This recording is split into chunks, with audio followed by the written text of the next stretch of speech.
niluto kong manok. Ayan. Buo. I-chop ko na siya. Maya-maya.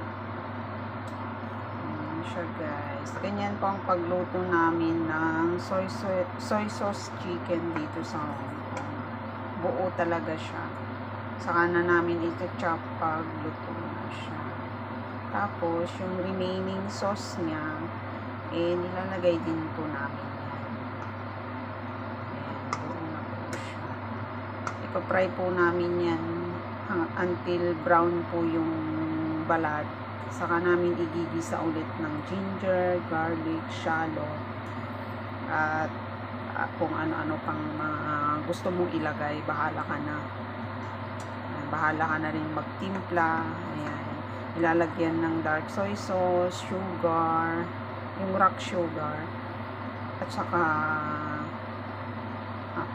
asin, soy sauce, light soy sauce. Yun lang, guys, ang nilalagay ko. Tapos pepper, yun lang. Maraming salamat po sa manonood ng video ko. Thank you so much. God bless us all.